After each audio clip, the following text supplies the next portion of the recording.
I really want to go into why you came about becoming a holistic guide, going into functional nutrition, because it seems that you have a story through personal health struggles that led you into this. Can you share that with us?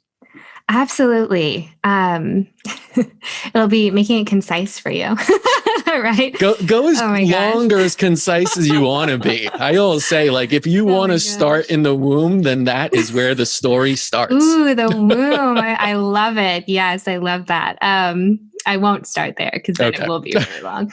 I could, but no, yeah, my journey to health was, or really into this field, I should say, is probably very similar to a lot of people in that I experienced health struggles myself, right? That's almost every practitioner, maybe not doctors, but definitely practitioners in the alternative holistic space. That's very common. So for me, it really began when I was young. I was described by my sweet parents as a very sensitive child. They're I so know kind. that.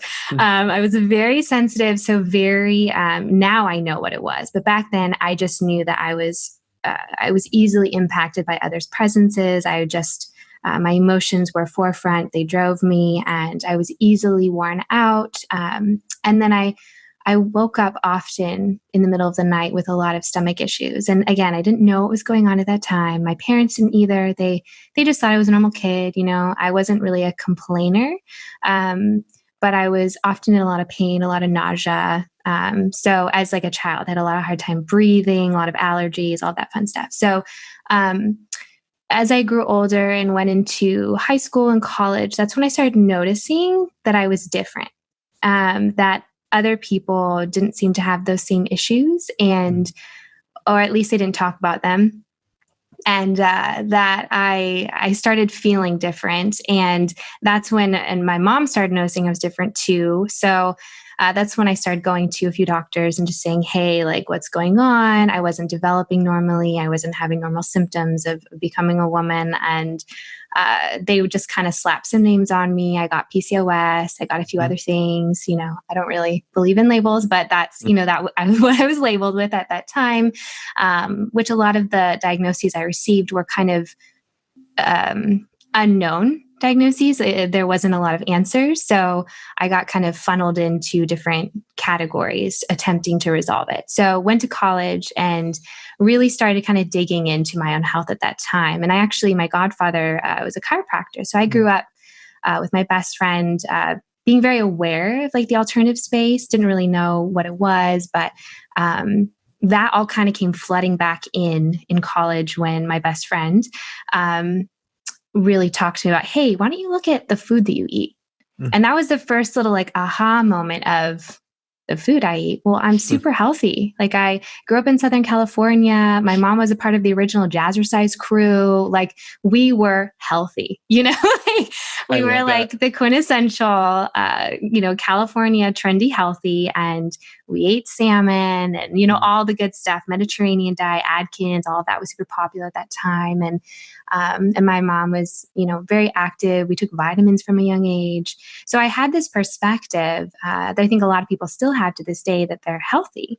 And yet I was having all these symptoms. So started looking deeper into food, did my first, back then it was an IgG test. And I didn't really know what that was, you know, but I had a really pretty radical doctor that was a normal allopathic doctor that had been kind of walking through this with me and just like, you know what, Jessi, I just heard about this test. It's technically not covered by insurance. It was very like the first time I experienced like a hush hush experience. Like, don't tell the other doctors in this practice that I'm giving this to you. But she basically like slipped me backdoor this test kit.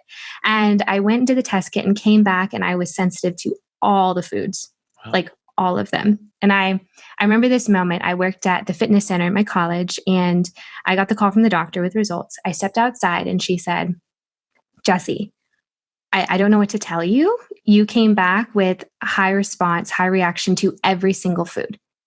There's a few that are, you know, moderate, and a handful that are low. I don't know what to tell you. I don't know what you should eat. Good luck. That was basically what she gave me. And I was My like, prescription of good luck. yeah, and bless her, like she was, very out of her Sure. realm. And just even by giving me that, she launched me into basically where I am today. So I'm forever grateful to her. Even though she didn't have the tools, right, to help me with it at the time, she empowered me to find the tools myself. And so that started my launch into gluten-free and dairy-free and all the fun stuff that everyone's kind of aware of now. But back then that was like so foreign. No one understood. I didn't understand. So that was kind of the launch into that world. And through there, I started getting to know all the different amazing therapies there are, acupuncture, and I dove into chiropractic care and all these different approaches, right, to balancing the body, and kept thinking each one was it, right? If I just go to this one, they have the answer. Oh, they're going to solve me. They're going to solve me. They're going to solve me. And I would come away discouraged. And I'm not a slacker.